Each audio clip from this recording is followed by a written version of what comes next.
Hello everyone, Gigs here once again and welcome back to the Feed the Beast Academy series, and we're on episode 3. I'm going to take a look at Asteral Sorcery. We looked at storage in the first episode and sort of an introduction to the JEI and bits and pieces.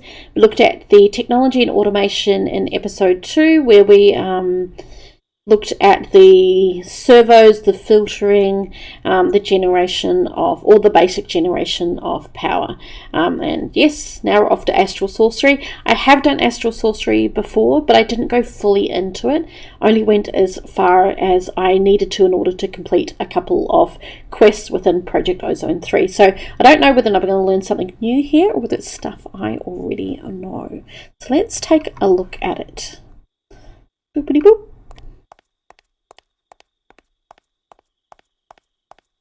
Follow the arrows into the different areas. So this section has less in-world information. You will have to rely on quests using JEI. Interesting. Take items out of the chest. Got some items in here. Boop. Place the crafting table on the white wall. Boop.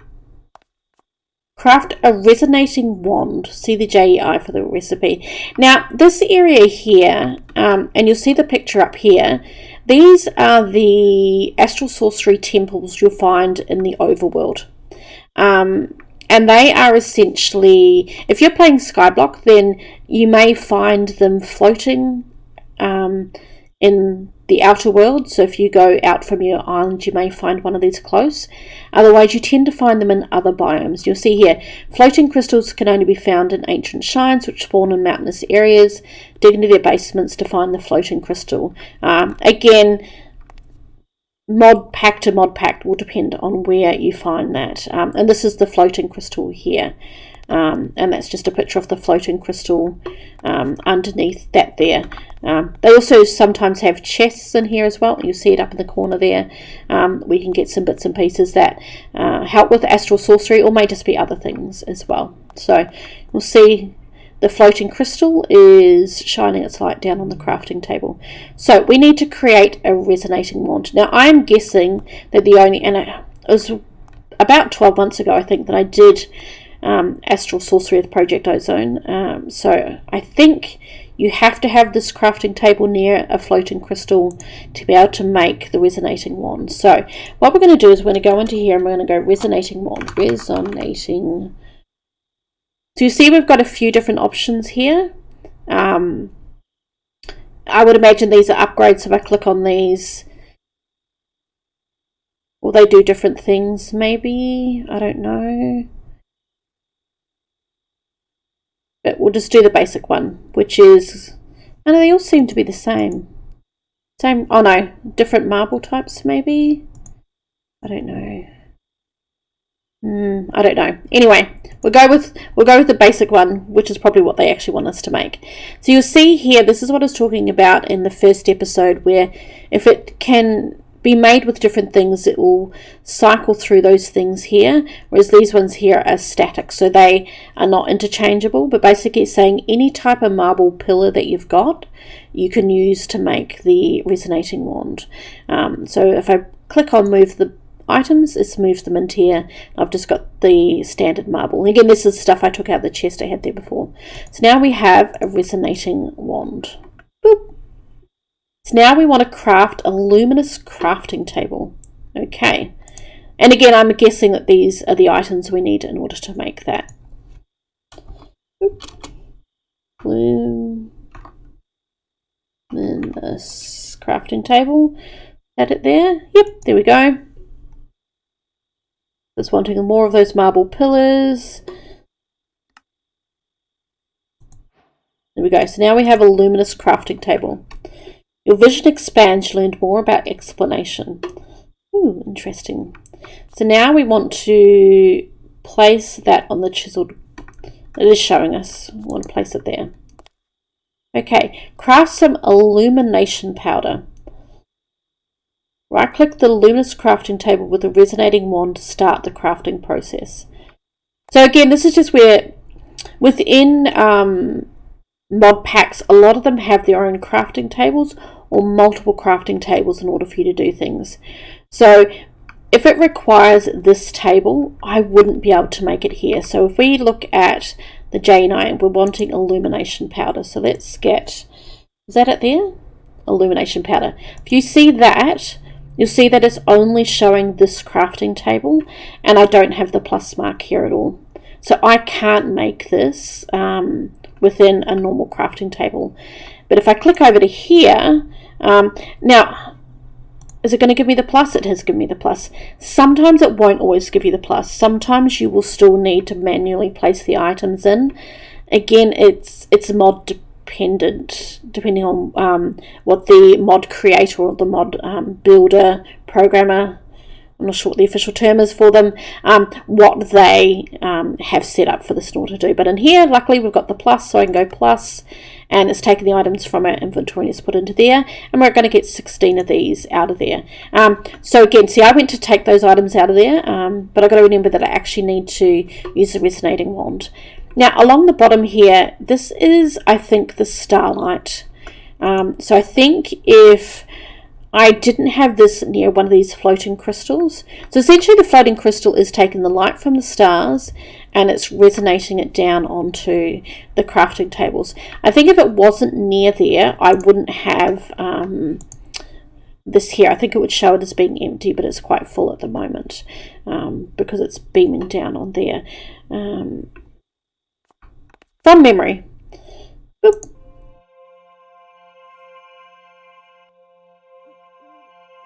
You can see it's doing stuff. You can see the starlight coming down and it's creating the powder for us. And you can see that's empty, and you can see some of the starlight has been used up in order to craft those. So now we have the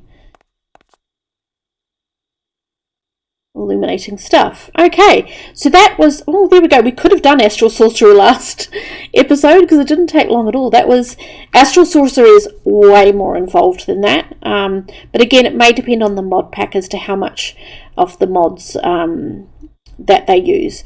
The different, so there are mods. So Astral Sorcery is a mod. Botania is a mod.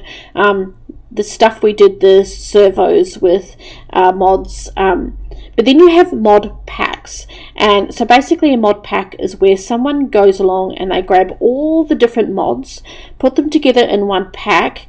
They may or may not create the quest lines, so that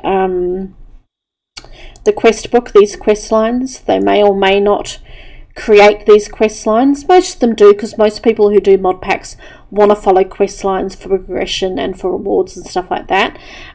So they create all of these. They decide what rewards you get from each sort of quest. They decide what's required in order to get the rewards, so they can be different from mod pack to mod pack. They can also alter the recipes for things. So for example, when we went into that and we made the illumination powder, they could make it that you need more starlight, or they could make it that maybe you needed glowstone all around this, or maybe diamonds in the corner.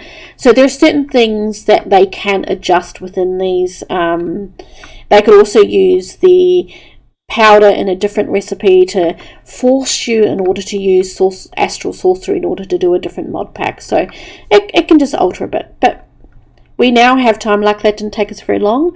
We can head, although I just added that extra time with the explanation, we can head on into Botania. Now Botania was one of the first things that I really enjoyed doing on Project Ozone. I did it fairly early on in the pack, mainly because it involves flowers and sparkly pretty things, and I enjoyed it. So I'm going to take items out of this chest. You'll see that it's cleared our inventory from the previous area. It seems to do that, so you can't take things from area to area.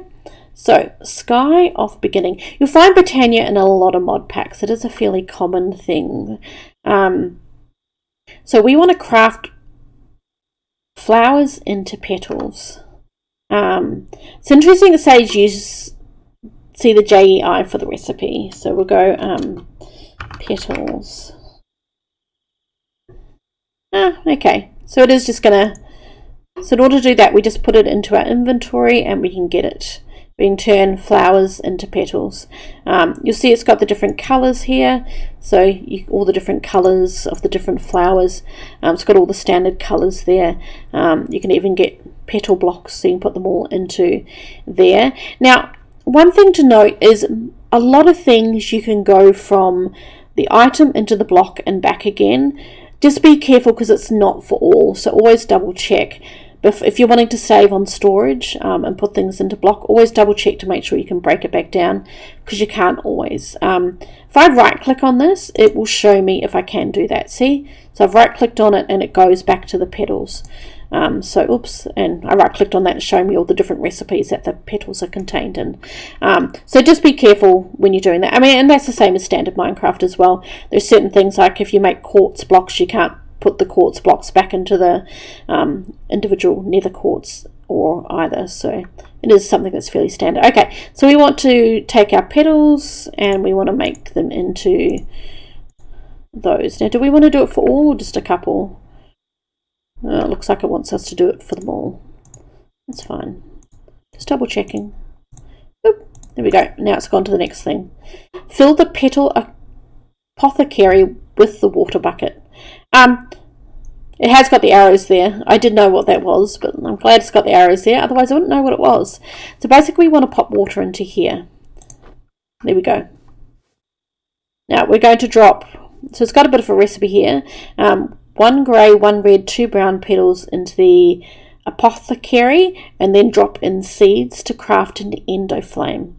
If you throw in the wrong petals, you can right-click with an empty hand while sneaking to remove them. And I do this a lot, so we'll put in a grey one. So we're just basically throwing it in there. We have a grey one. We want 2 of the brown, and a red one. Now you'll see while I'm hovering down there, it's showing that I've got 4 petals there, and then it's got a tick.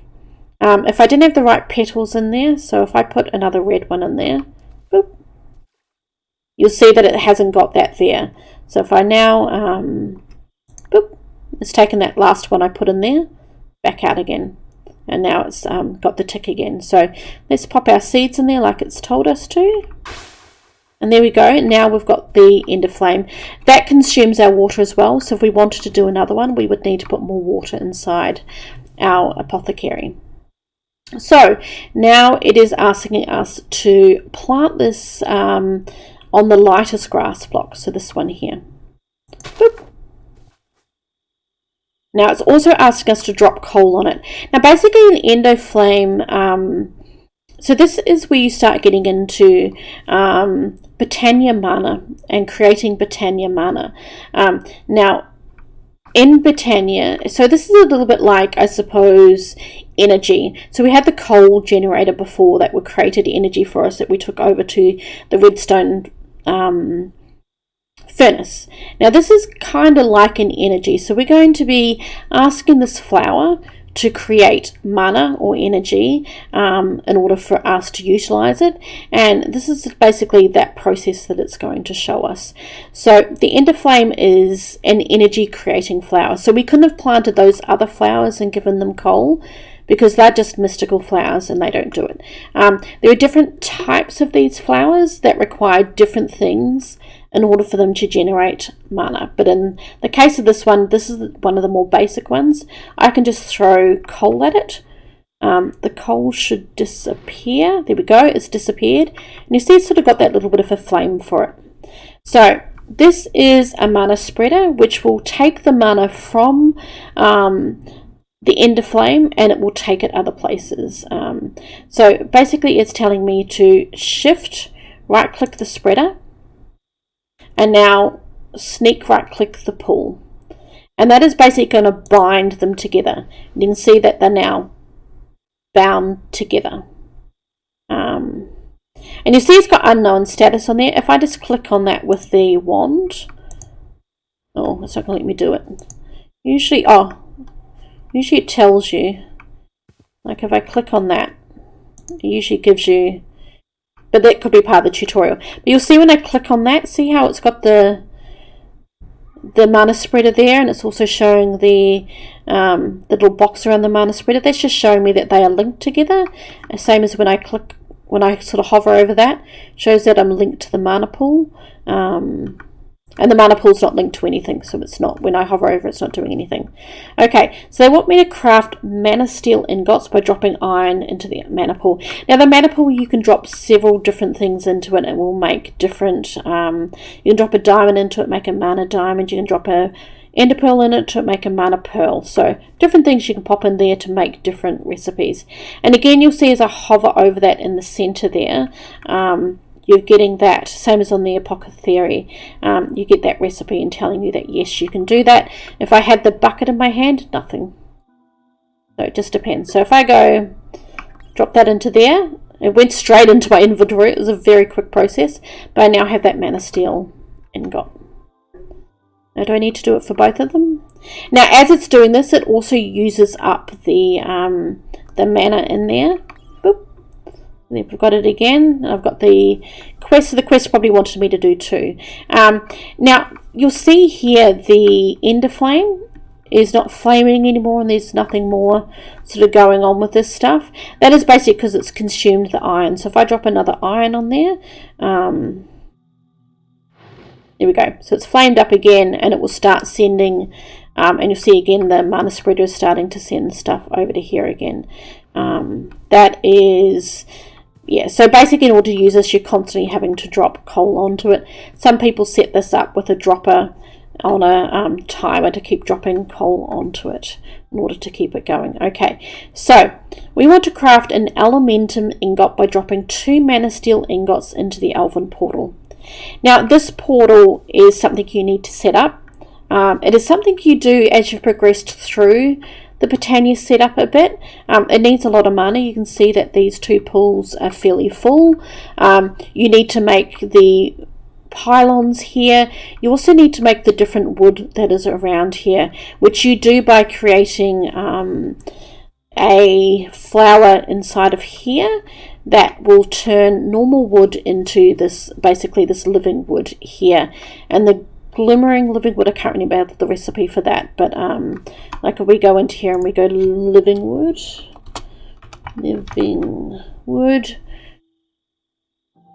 you'll see it takes glowstone with the living wood. If we click on the living wood, it has the different recipes here that you can make it, so you can put 2 slabs together, 4 stairs together to get it, but really what this is the daisy that I was talking about, where you're turning wood into the living wood. So that's all part of it. So this is kind of jumping through things a bit. It's going fairly, it's giving you the very basic introduction, which is not bad. Like just sort of seeing this stuff, even seeing this setup is probably a really good help to at least start off. I know I struggled initially with my setting up of this.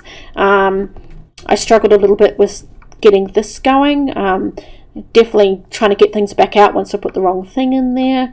So that's not a bad thing. So we're going to get elementium ingots by throwing our 2 mana steel ingots into here. Now you can't, this isn't a portal to go to the elven world. It is purely almost like a trading thing that you throw things into here, and if it has an elven equivalent, it will give you the elven equivalent back. If it doesn't, then it won't.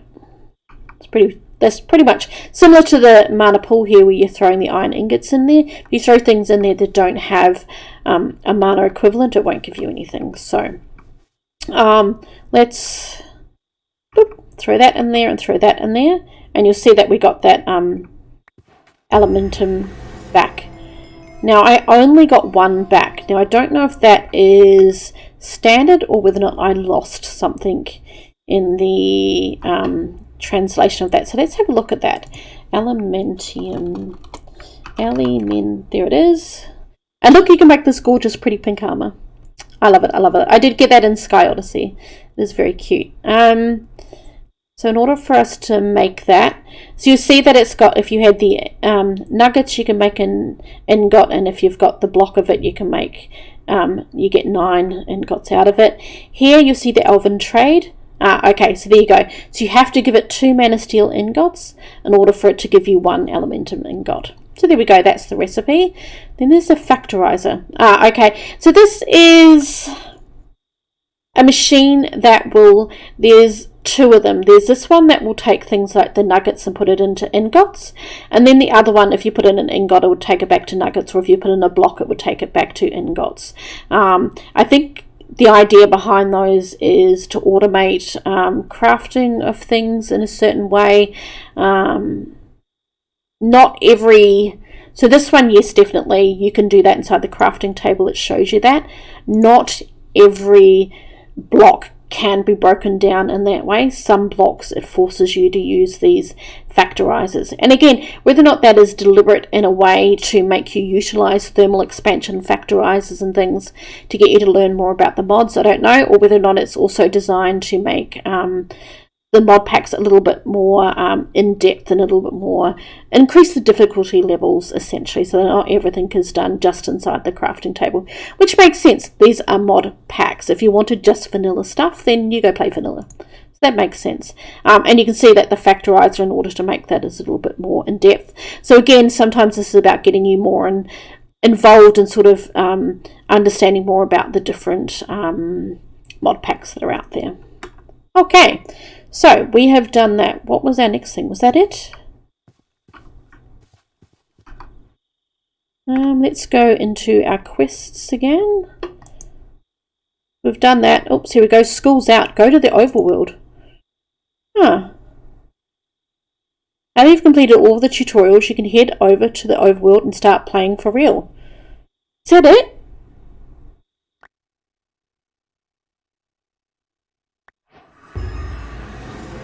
Quest completed. Let the games begin. We get a stone axe as a reward. Don't forget to follow the quests. Huh. Unbreaking 4. Ooh. Again, in modded, you can have some fairly interesting enchants that you can put on items that is very different to what we're used to. Okay. Again, you'll see that we've got getting started here. We'll click on this, read the journey map tutorial. Oop. So journey map, this is journey map here, it's up in the corner here. I use journey map as a mod in other games that I play, or on other servers I play. Journey map comes up on a lot of modded packs, so it's not unusual. It is basically a map that shows you where you are, the things that are around you, and you can configure it to look the way that you want it to look. You can set waypoints. Some packs will allow you to teleport using these waypoints, some don't, but also will set waypoints for your death points, but just basically lets you go around. You can turn it from square to circle. You can have different settings up here that allow, I'm not reading through all of this, but you can go into the journey map and it shows you all the different options that you can do. You have like your waypoint managers and things like that. You can change the colors. You can change the direction, whether or not it's constantly facing north, south, west, or whether or not you want it to move around like a compass as you are turning. So if you turn to southeast, then the compass points around it will change. You can increase the size of it. You can make it smaller within its normal settings. You can also, this is a cave version of it. Yeah, so just different things, yes, that you can set within that. So if I now, it's now asking me to chop 4 of any log. So again, this is just the quest progression to take you through that, and as my reward I will get 32 oak wood. So you can get some pretty good rewards from some of the stuff sometimes.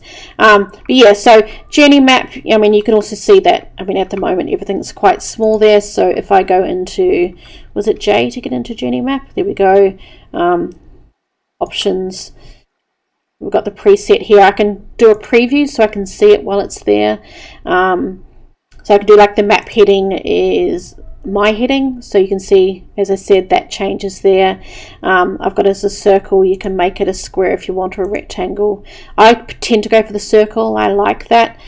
We can make it a little bit smaller so it's not quite taking up as much real estate on our screen.